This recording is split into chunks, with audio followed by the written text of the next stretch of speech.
From the moment I stepped into Magnetodyne's sleek halls, I felt the curious glances and heard the whispered comments trailing behind me.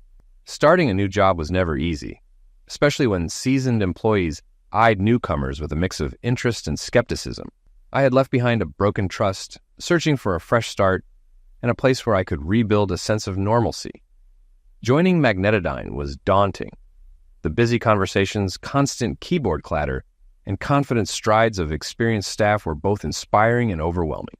I wanted to fit in, to find a place that didn't remind me of my past. But forming genuine connections in a competitive work environment was its own challenge. When I pushed open the tavern door, the noise was as loud as a stadium cheer. I bet I know what game they're glued to, I thought, a bit sarcastically. The noise dipped as I stepped inside, but I ignored the looks and scanned the room until I saw Marge waving from her table. As I walked over, the volume resumed. Marge stood up as I approached. Unsure of what to do, I offered a handshake, but she pulled me into a warm hug. That gesture meant more than she knew. Most of the executive secretaries had been indifferent toward me. As the president's secretary, Marge was respected, so her inviting me out was significant. "I'm glad you came, Jessica," Marge said as we sat down. "I wanted to get to know you better." "Thanks for inviting me, Marge," I replied. "My friends call me Jess." A cheerful waitress appeared to take our orders. Marge ordered a beer and I asked for a wine spritzer. She raised her eyebrows slightly but didn't comment. "I really appreciate this, Marge," I said sincerely. "It's been hard settling in at Magnetodyne, so it means a lot that you reached out. Some of the other women haven't been very welcoming." Marge patted my hand. "It's not that they dislike you, Jess. You're new. And Mary, the woman you replaced, was with us for years." "That makes sense," I nodded. "And," Marge added, "your appearance might be a factor. Some of the women feel a bit intimidated because you're so Please don't say that, Marge," I interrupted. She raised her brows again as I quickly explained, "I'm not trying to be modest, but I'm not beautiful enough to be a model." She gave me a doubtful look. "I'm not so sure. Most of us would love to look like you, and that brings a bit of envy." "They wouldn't envy me if they knew how it's affected my life. Beauty can be more of a curse than an advantage," I said. Marge looked skeptical. "We spend so much on clothes, hair, and makeup to look the way you do naturally. We're the ones cursed." I shook my head. "You might think that, but you'd be wrong." I avoid making eye contact with men because they often take it as an invitation. "Is that so bad?" Marge asked with a smile. "Yes," I said firmly. "It happens so often and most of them are creepy or annoying." "Oh, come on," Marge laughed. "There must be nice guys too." "You'd be surprised," I said. "The nice ones think I'm out of their league, so it's mostly the pushy ones who approach me."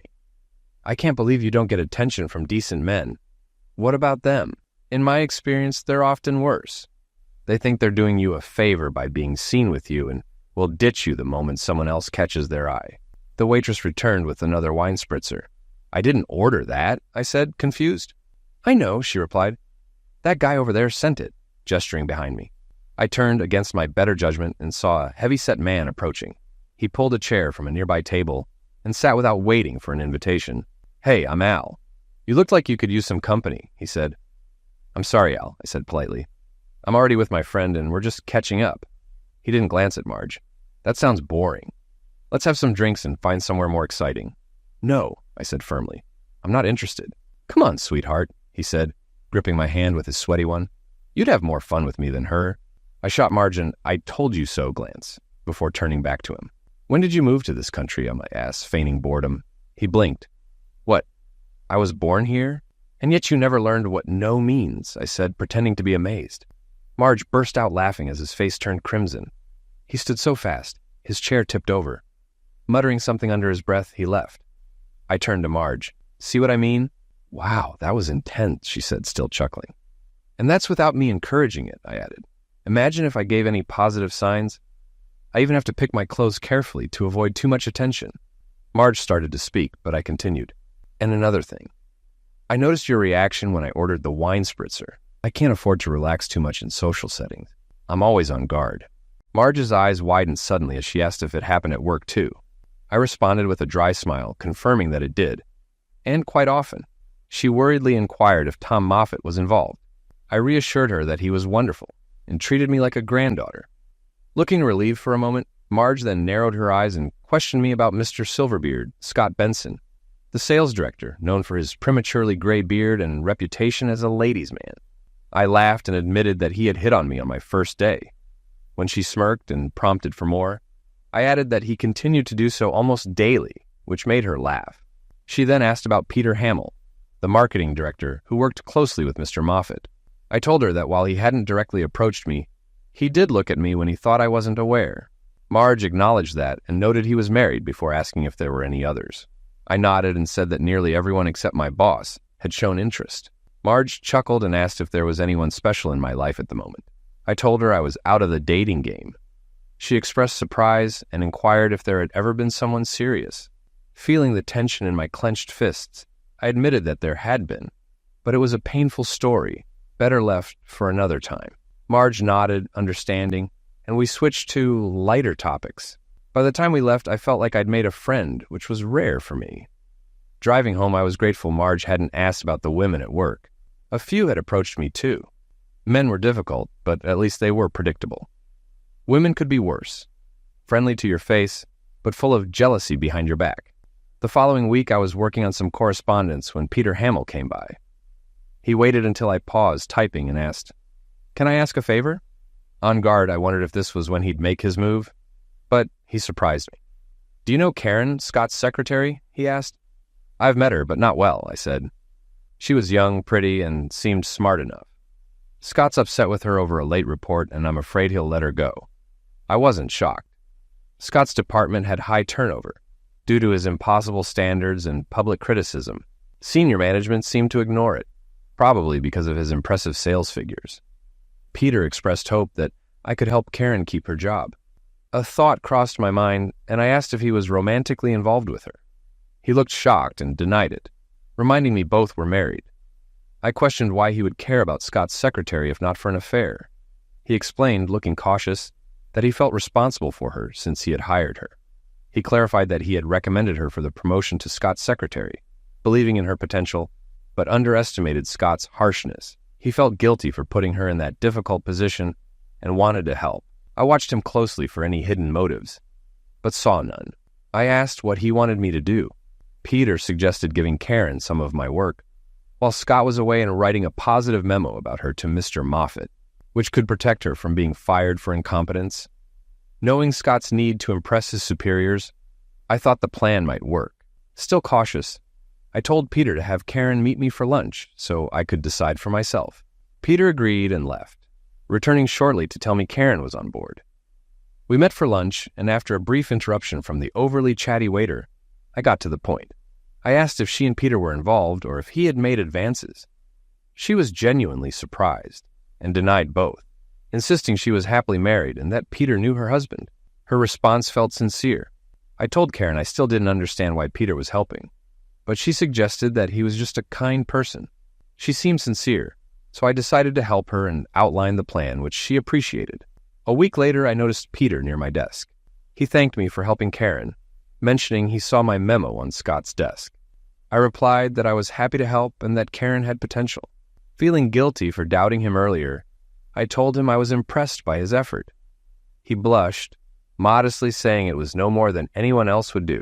As he was leaving, Peter invited me to join him for lunch. Normally, I would have declined, but he seemed genuinely kind, so I accepted. Over lunch, I discovered more about him, including his devotion to his wife, Callie, an accomplished interior designer. He proudly showed me photos of her and her work, which was impressive and had even been used by some company executives. Before Peter could continue, a team member interrupted, needing his decision on expo collateral. Another soon joined with a work question, and before long, a team meeting formed at our table. Peter shot me an apologetic look, but I gestured for him to continue. I watched him work, noticing how he listened, asked questions, and guided his team without intimidating them. They respected him without fear, which was rare to see. As I left, I thought, it's refreshing to see someone in charge who isn't a jerk. Later that afternoon, Marge invited me to the tavern again. I was glad for the second invitation and accepted. After our drinks arrived, she leaned forward and asked if anything was going on between Peter and me. I assured her it was purely professional, explaining we went to the cafeteria after discussing work, which let me get to know him better. Marge raised an eyebrow and asked what I'd learned. I told her Peter seemed genuinely nice and respected as a leader. Seeing she wanted more, I added that he was devoted to his wife. Marge tilted her head, questioning if that was all. I sighed and firmly reminded her that I wasn't interested in male companionship and would never break up a marriage. Her expression softened, and she said, "Someone hurt you, didn't they? Want to talk about it?" I was ready to brush it off, but suddenly I found myself sharing the painful story. I explained that I met my husband during my senior year of college, and we married after graduation. At first, life was great. He loved showing me off, and although I felt uneasy, his excitement made it worth it. He soon encouraged me to wear more revealing clothes, and I agreed to please him. Our relationship started well, and our intimacy was fulfilling for me, though not for him. A couple of years in, he suggested role-playing. It hurt at first, but I eventually played along, imagining actors like Brad Pitt. Marge joked, "Good choice," before quieting down. But that wasn't enough. He pushed me to think about past boyfriends and other men we knew, which made me uncomfortable, but I went along. Then he wanted me to flirt with strangers at bars. After admitting some were attractive, he became more excited, and for a while, our relationship thrived on it. But when he suggested I date someone else for real, I was stunned. I told him he was the only man I wanted, and that I truly meant forsaking all others. He stopped for a while, but soon started again with comments and questions, until he finally said that, to prove my love, I should sleep with another man. Marge, puzzled, asked why he'd do that. Was he looking for an excuse to see other women? I told Marge that I'd wondered the same thing, but my ex had insisted he wasn't interested in anyone else. He claimed he just wanted to watch me with other men and kept saying it would make me happy. I told him the only thing that would make me happy was for him to drop the idea. But he didn't, did he? Marge asked. I confirmed that he hadn't. One Friday I came home to see an unfamiliar car in front of our house. Inside, my husband was speaking with two large men. He introduced them and then shocked me, saying they were there to spend the night with me for his thrill. Tears welled up as I shared how betrayed I felt. My husband, the man I trusted most, was treating me like an object for his own satisfaction, just like so many others had. It was the ultimate betrayal. I made an excuse, left the house, drove to my parents' place, and never went back. After my divorce, I moved away to start fresh, which is how I ended up here. Marge squeezed my hand and expressed her sympathy. I continued, explaining that as he was telling me his plan, I noticed video equipment around the room.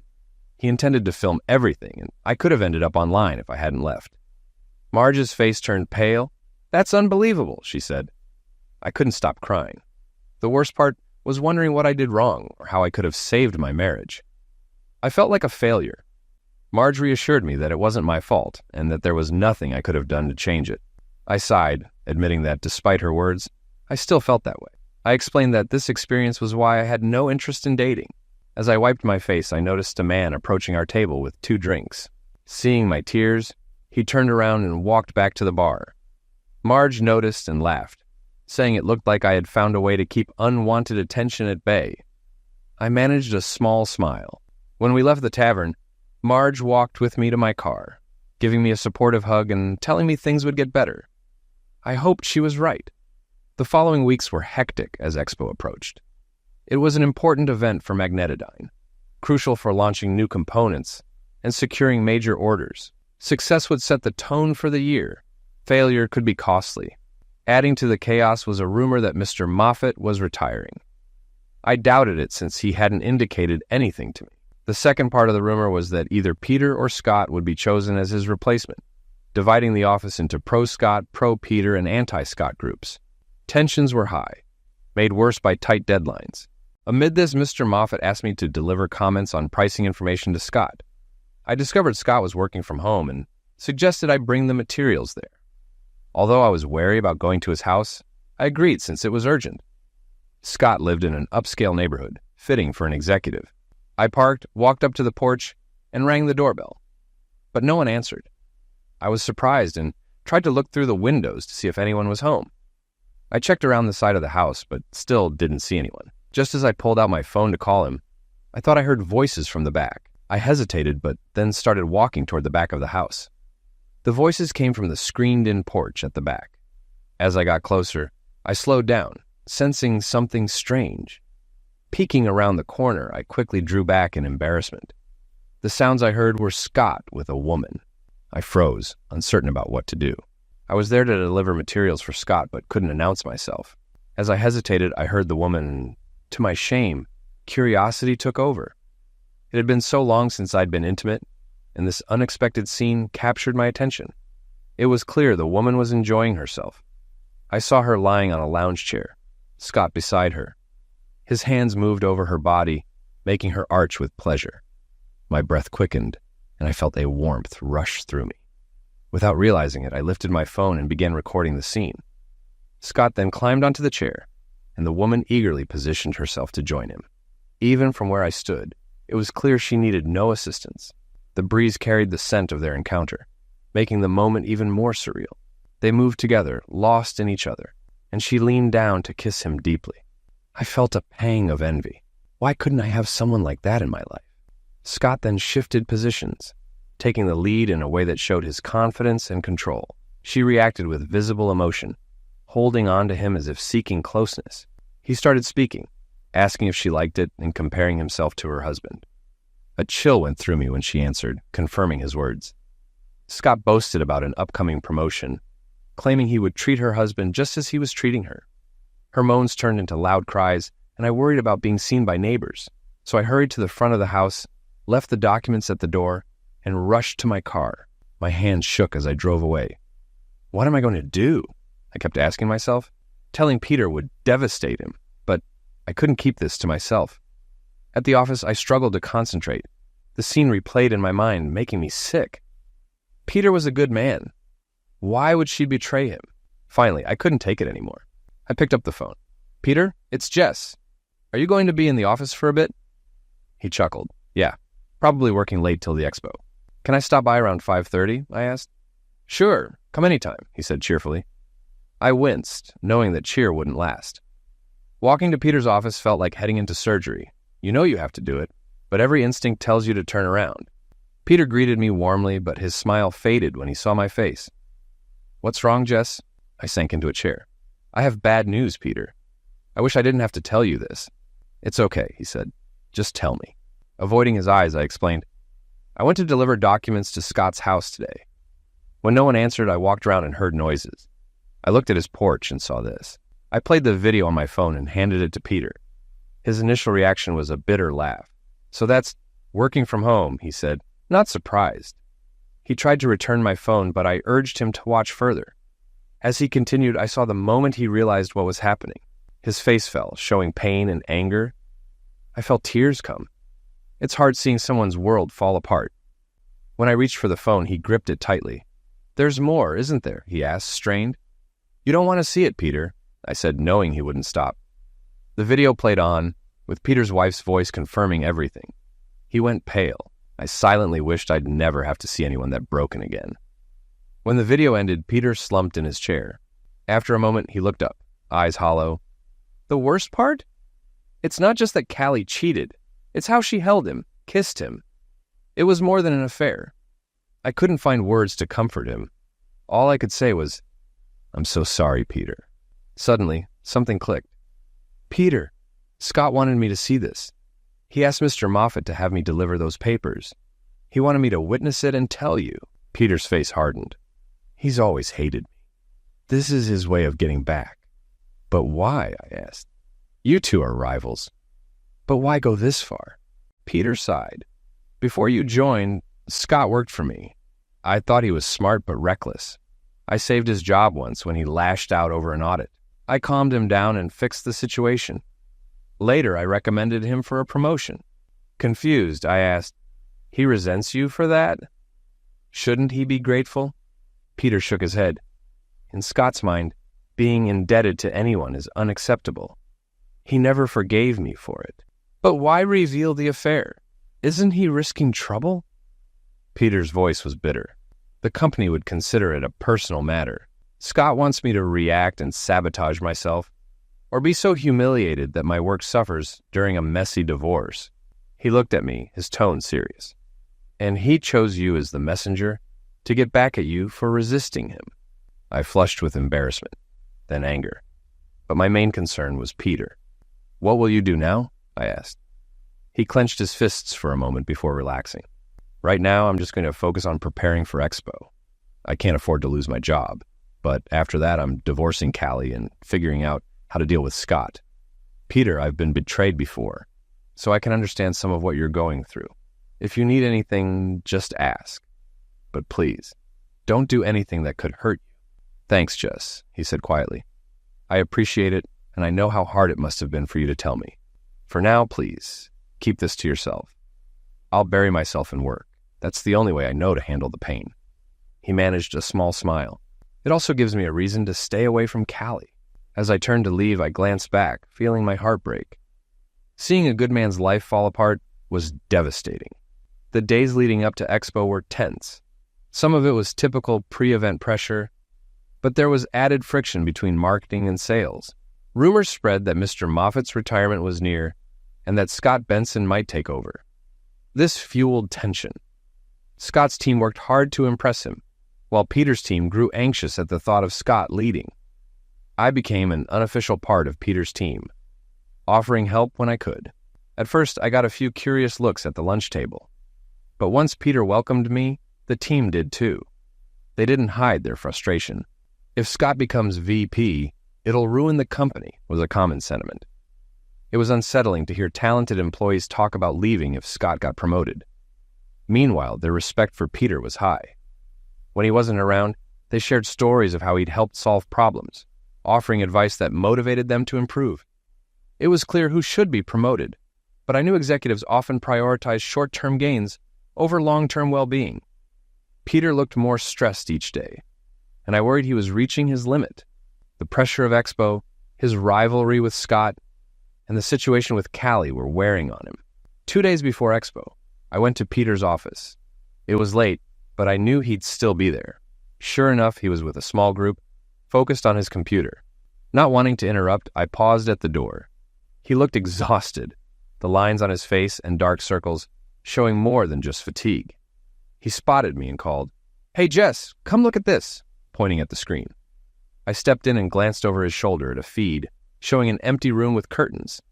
What am I looking at?" I asked. "This is a live feed from our hospitality suite at the MGM Grand in Vegas," Peter said. "Watch this." He switched the view to a large hall and zoomed in on a construction area. "That's our Magnetidine booth for Expo," he explained. I frowned. "Why do you need a live feed from Expo?" Peter gestured to a woman nearby. "Debbie, tell Jess your idea." Debbie started excitedly explaining, "This is great. We can monitor the booth setup live and make any adjustments. It'll also let us see customer reactions in real time, and people at headquarters can finally see how their work impacts the show." Others chimed in with suggestions. Peter turned to me. "We've never tried anything like this before, Jess. We'll test it at Expo, and if it works, use it for future shows." "That's impressive," I said. "Mr. Moffat will be pleased." At the mention of Mr. Moffat, Debbie's face soured. "I hope he's impressed enough to recommend Peter over Scott Benson." She looked embarrassed, realizing I worked for Moffat. "I didn't mean it like that," she added, though it was clear she did. I silently agreed. Her comment sparked reactions from others, and Peter stepped in to calm things down. "We're all tense, but this is out of our hands. Let's focus on what we can control." "But if Scott becomes VP, life here will be miserable," someone said. "Exactly. Why can't they see he'd be a terrible leader?" added another. Peter's eyes lit up. "What if they could see? What if they saw me in action?" "Now that would be perfect, but how?" someone asked. Peter shared his plan, and the room buzzed with excitement and questions. The team's objections eventually turned into a solid plan. Peter raised his hand. "This could get attention from the execs, but could also backfire. If it does, I'll take the blame. We need to make sure no one else's involvement is visible." The group protested, but Peter stood firm. They agreed, albeit reluctantly, knowing they couldn't risk their jobs. I admired Peter's willingness to protect his team at his own risk. When the meeting ended, Peter asked me to stay. He looked serious. "Jess, you'll play a crucial role in this. We can try to hide your part, but it could come out. Are you willing to take that risk?" I thought it over. Working for Scott as VP would be unbearable, and what he'd done to Peter, using me to deliver his message, still stung. Remembering my own experiences with betrayal, I felt even more determined. "I'm in," I said. "Thanks, Jess," he replied, clearly moved. The day before Expo, Peter and his team flew to Vegas for final preparations. Once Expo started, it was a constant stream of demonstrations, customer meetings, and visitors at Magnetodyne's large exhibit. During my breaks, I visited the control room at headquarters to watch the live feed from the Expo floor. I often saw Peter working with the team, while Scott was usually seen socializing with important clients in the hospitality suite. To be fair, Scott looked capable in that role. Peter's plan was set for the last evening of Expo. After most of the major sales activities were done and when Scott's guard might be down, those of us in the know were tense, waiting for the plan to unfold. Everything had been timed precisely, and all we could do was wait. On the last day of Expo, I stayed at my desk until my phone rang, signaling it was time. I grabbed Mr. Moffat's smartphone. He rarely used it and had left it behind. With my text ready, I headed to the control center Peter's team had set up. On the monitor, Scott and his team were celebrating the show's success, drinks in hand. Peter glanced at his watch and gave a subtle nod toward the cameras. Debbie at the control station responded quietly, "Commence stage one." Peter's team members began congratulating Scott's people, spreading the news discreetly. Debbie turned to me and said, "Get ready." I watched as Peter approached Scott, extending his hand. "Well, Scott, looks like you've won." "Congratulations," he said. Scott's eyes narrowed. "What are you talking about, Peter?" "I heard Mr. Moffat announced his retirement at the executive committee meeting and that you've been chosen as his successor," Peter replied. Scott looked suspicious until one of his team members confirmed it, clapping him on the back and congratulating him. Debbie zoomed in on Scott's conflicted expression as he processed the news. Then she said to me, "That's your cue." I sent the pre-written text from Moffat's phone. Scott jumped as he read, "Congrats, Scott. I announced my retirement at executive committee today. You will be the new VP. We'll talk tomorrow." Moffat Scott pumped his fist. "Yes, I knew it." He showed Peter the text and shouted, "Read it and weep, Hamill." His team cheered, champagne flowed, and the music changed to celebrate. Peter approached Scott and returned the phone. "Any big plans, Scott, or will you follow Moffat's direction?" Scott sneered. "Things will change. Moffat was useless. I'm cleaning house, starting with marketing. And Peter, start updating your resume." He jabbed Peter's chest for emphasis. For a moment I thought Peter might react, but he stayed composed and said, "We'll see, Scott, we'll see." The crowd around Scott pulled him away from the confrontation, and we heard him shout, "Come on, everyone, let's party. Drinks are on me." Peter turned to the hidden cameras and said quietly, "We got exactly what we needed. Tell everyone to leave the hospitality suite now. No confrontations." He adjusted the mic and the sound cut out. At the control desk, Debbie gave quick instructions, and Peter's team quietly left the suite. When the last person was out, she turned to me with a triumphant look. "We did it." When Moffat and the other execs see Scott's outburst, they'll see the real him, and they won't like it. I felt like celebrating. It seemed too perfect. There might be questions about why Scott thought he was promoted, but Mr. Moffat and the others would likely overlook them given Scott's behavior. Not only had Scott insulted Mr. Moffat, but he also attacked the marketing team, which Moffat respected. I felt confident this would be Scott's downfall. I couldn't sleep that night, so I went to work early. Mr. Moffat always held post-show reviews, and I was eager for this one. The executive suite was empty when I arrived, so I went to Peter's area. There, I found Debbie crying at her desk. "Debbie, what happened?" I asked. She looked up, eyes red. "It's gone, all the footage from last night. The server crashed overnight, and we don't have a backup."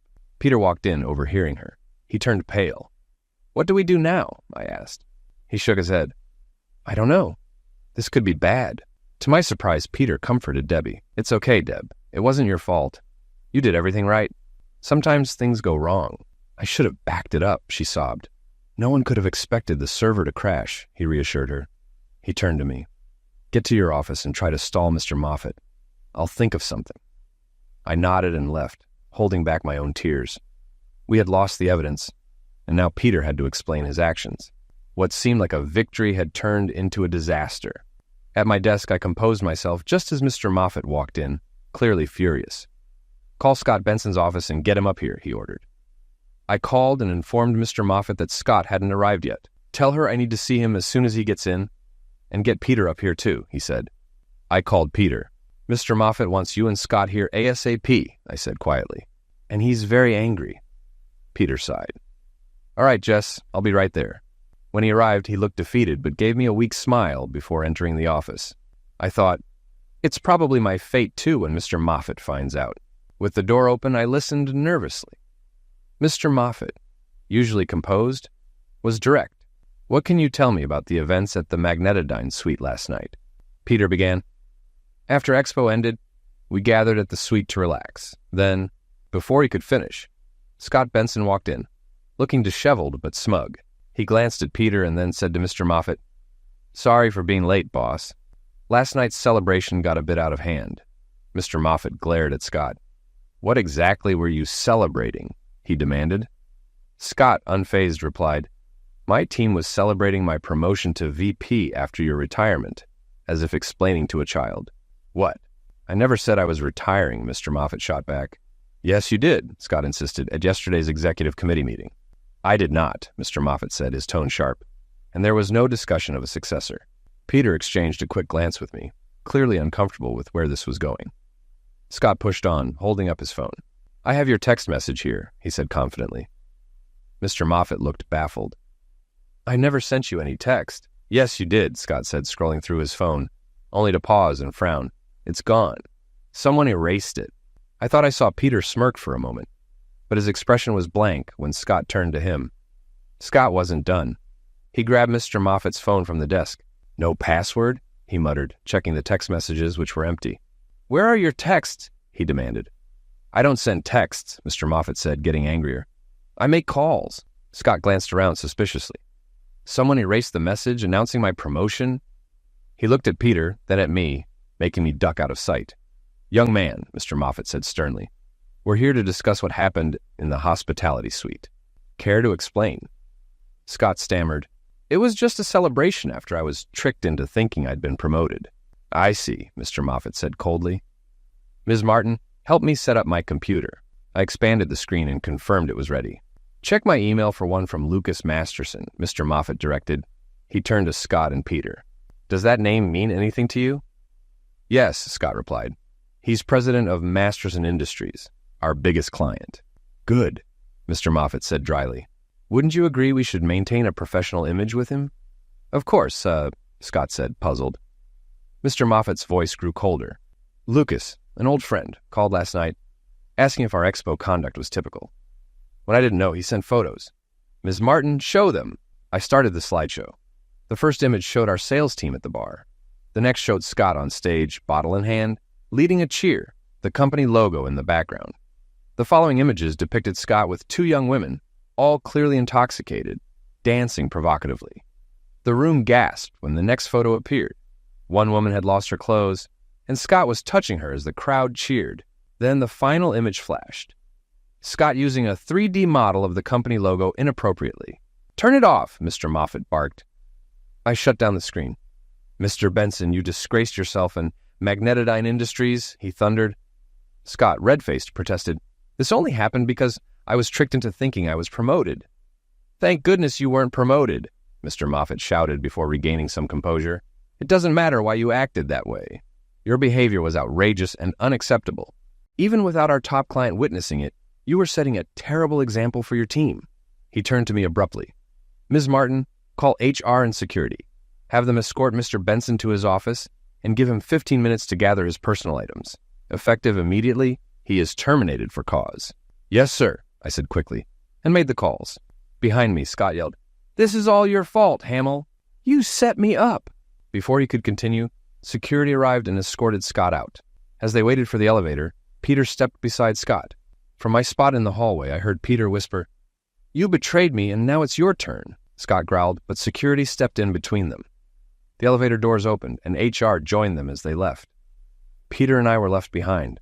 As I turned to return, Peter said quietly, Come see me when you can. We need to talk. I nodded and returned to Mr. Moffat's office. Anything else you need, Mr. Moffat? I asked. He looked up, visibly exhausted. Yes, 3 things, Ms. Martin. First, I'm sorry for making you see those photos. I managed to stop before the worst, but I hadn't remembered what happened before. I smiled slightly at his consideration. Second, Please call Lucas Masterson so I can apologize and update him on our actions. I started for my desk, but he stopped me. And can you remove those photos from my computer and phone? I don't ever want to see them again. I nodded, taking his phone back to my desk. Before I left, he looked at me shrewdly. I don't know who led Scott to believe he'd been promoted, he said, making my heart pound. But I owe them gratitude for exposing Scott's true colors. I thought I saw a hint of a smile before he returned to his serious demeanor. Now, about that call to Lucas, he said, and I hurried out.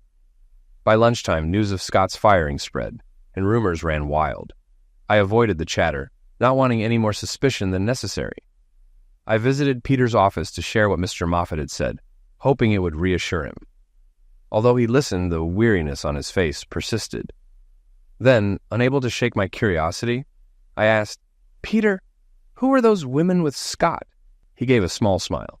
Not sure, but probably free birds, he said.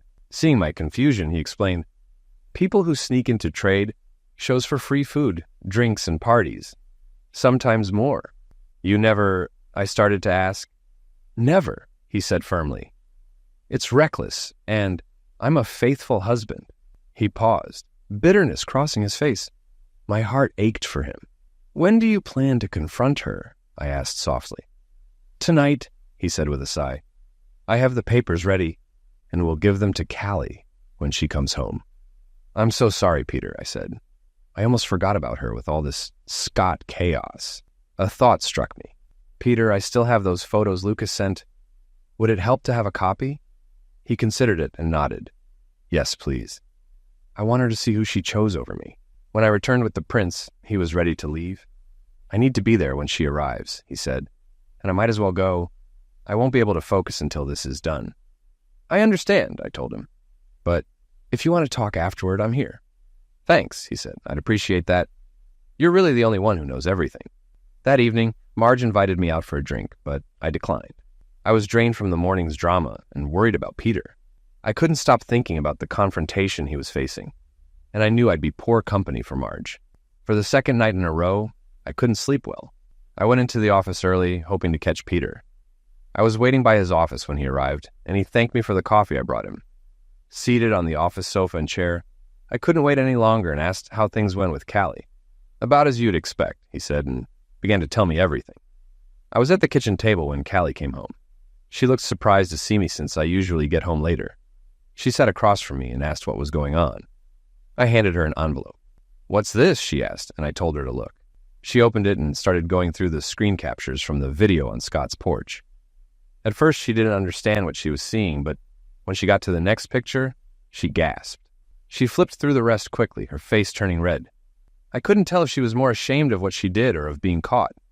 Peter, I know I messed up, but it was just a one-time mistake. You were so busy with work, and it had been so long since we were intimate.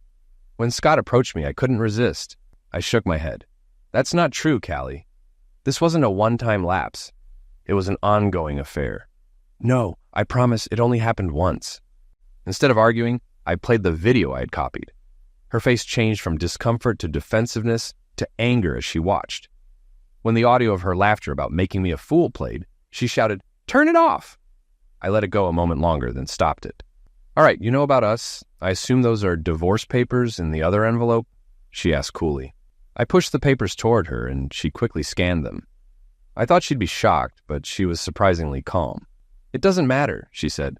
I was going to file for divorce myself once Scott got his promotion. So, you threw our marriage away for the money and status of being with a top executive? I asked bitterly. Peter, let's be realistic. You've been working long hours, ignoring me and getting nowhere, she said, and anger flared in me. I was working for us, to make a better life. She gave me a patronizing smile. That's what I thought for a while. But while I was redecorating Scott's house, he told me the truth about your career. You're stuck at Magnetodyne while he's about to move up. From the video, it seemed you were more interested in him than his career, I said coldly. She blushed. Maybe I prefer both to what you offer, she retorted. I felt worn out. So, you and Scott plan to marry after our divorce and his promotion? Exactly, she said. What if I told you Scott isn't getting that promotion, I said. Her eyes narrowed. I'd say you were lying. What if I told you Scott was fired from Magnetodyne this morning? I added. I saw a flash of fear before she covered it. Impossible. His team's breaking records. They wouldn't fire him. I reached into my jacket and took out another envelope. What's that? She asked. Photos of Scott at the expo in Vegas earlier this week. Mr. Moffat found them quite interesting. I showed her the first photo. She relaxed a bit. No one's going to care about a sales director letting loose after a trade show, she said. She stayed quiet at the second photo, but looked uneasy. When I turned over the next one, she gasped. Who are those women with Scott? She asked, jealousy in her voice. I have no idea, I said.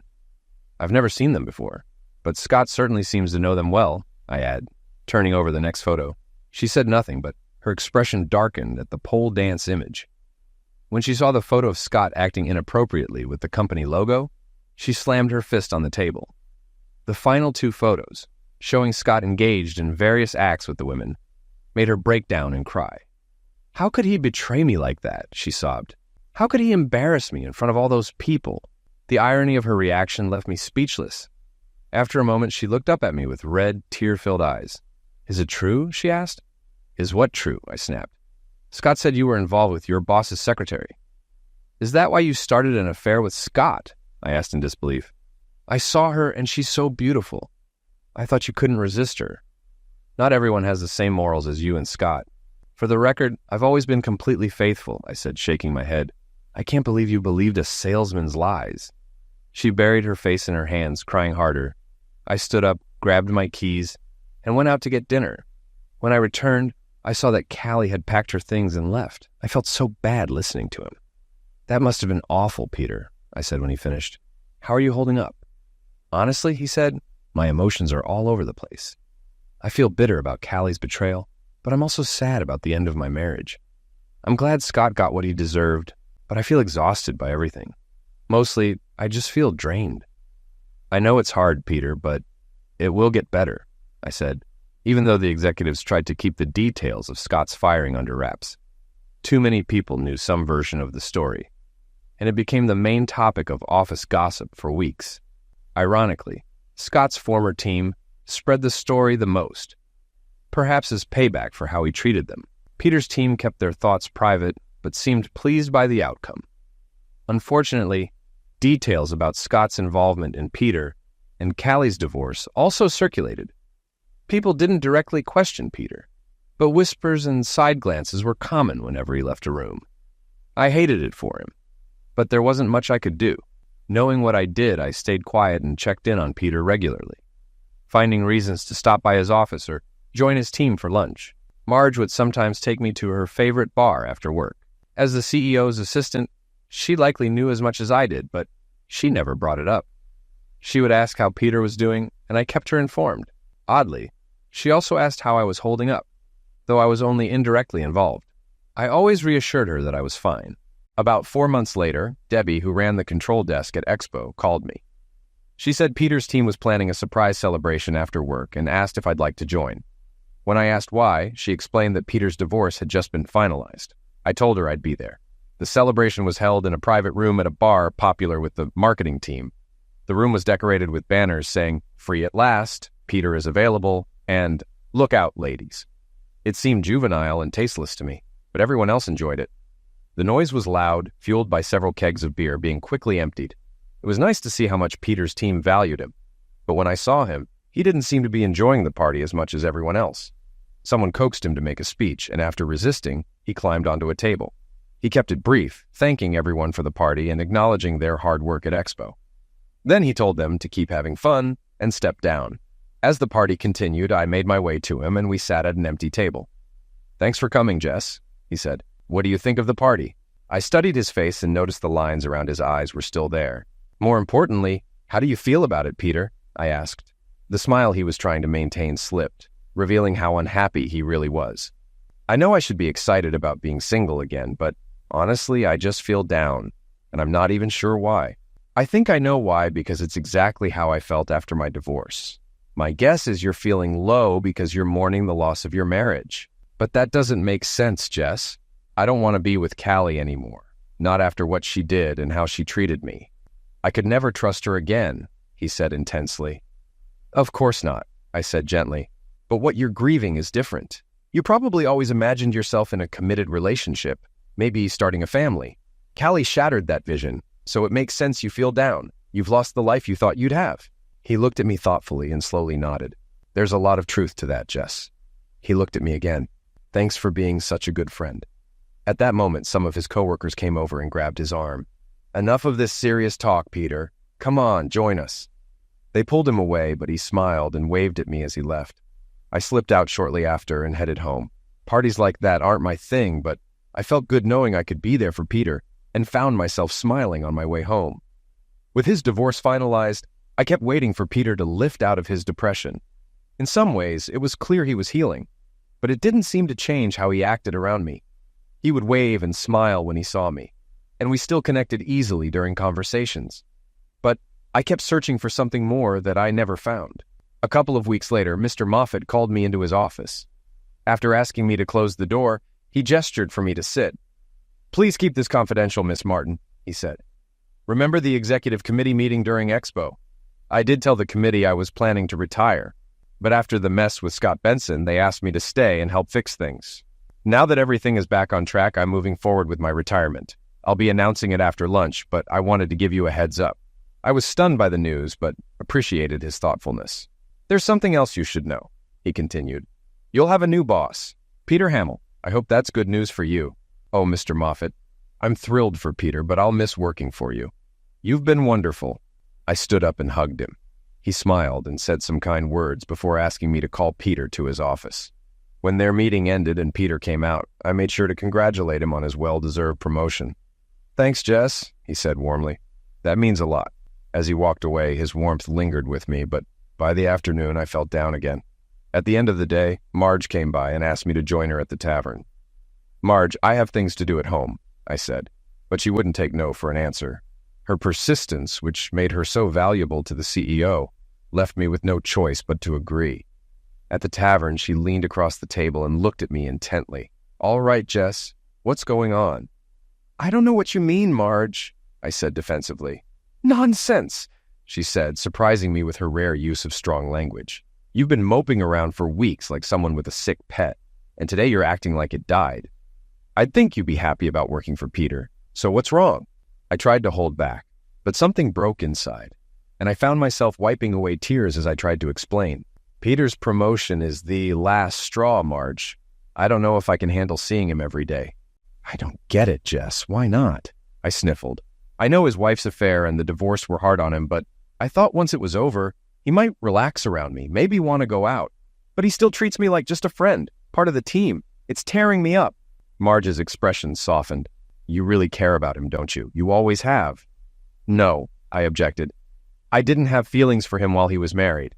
I admired him and liked working with him, but it was purely professional. I would never let myself get interested in a married man." "For someone who wasn't interested like that, you sure spent a lot of time with him," Marge said dryly. "I had to," I replied. "He was an important part of Mr. Moffat's team." "Uh-huh, sure," Marge said with a hint of sarcasm. "But after you saw his wife with Scott, your perspective started to change." "How did you know that?" I gasped. Marge just smiled knowingly. Then her expression turned serious. "So you thought you had a connection with Peter and hoped it would turn into something special, right?" "I guess so," I admitted softly. She looked at me for a moment, then said, "You know, you really are being clueless." "Now, wait a minute, Marge," I said, annoyed. "You might be my friend, but you can't talk to me like that." She crossed her arms and leaned forward. "I meant what I said. You're acting clueless." "Now listen to me. Half the people at Magnetodyne know you have a big crush on Peter Hamill. But what have you done to show him that?" "I've done plenty," I said defensively. "I visit him whenever I can. I make it a point to sit with his team at lunch in the cafeteria. Isn't that what you did when he was still married?" Marge interrupted. "Well, yes," I admitted. "But not as often," I added weakly. "So how would he know your feelings have changed if your behavior hasn't?" she asked. Before I could answer, she pressed on. "Have you ever even touched him?" "No," I said, surprised. "I would never do that." "I mean, touched his arm or hand, something to create a connection."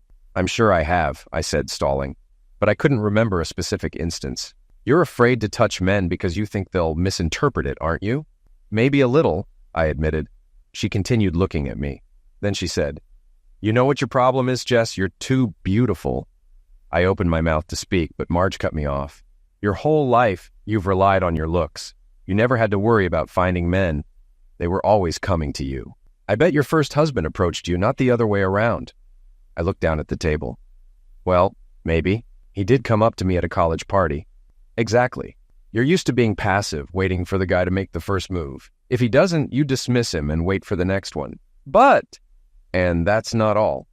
You use your beauty as a shield to keep men at a distance, even those you might actually be interested in. And you do that not out of arrogance or ego, but because you're scared. You're afraid to take a risk and open yourself up, worried that you might make a bad choice. So you hide behind your looks, hoping that Mr. Right will find a way to break through those defenses. I was speechless, but Marge continued. I'd bet that the reason you're so afraid is because the one man you chose, the one you believed was Mr. Right, ended up being your biggest mistake. Since then, you've been too scared to take a risk again. So even though part of you wants to build something with Peter, another part tells you to step back and wait. You just linger and hope he'll break through and chase you. I couldn't meet her eyes. She came over, hugged me, and kissed my cheek. Think about what I said, Jess.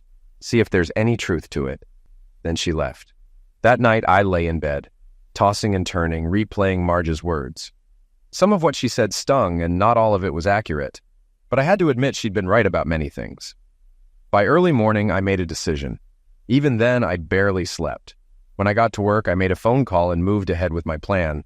I wasn't sure it was the right move, but at least I wasn't being passive. Shortly after I returned to my desk, Peter came to meet with Mr. Moffat again. They spent a long time reviewing marketing plans, but eventually the meeting ended. As Peter passed my desk, he said, I'm looking forward to working more closely with you, Jess. I took a deep breath and stood up.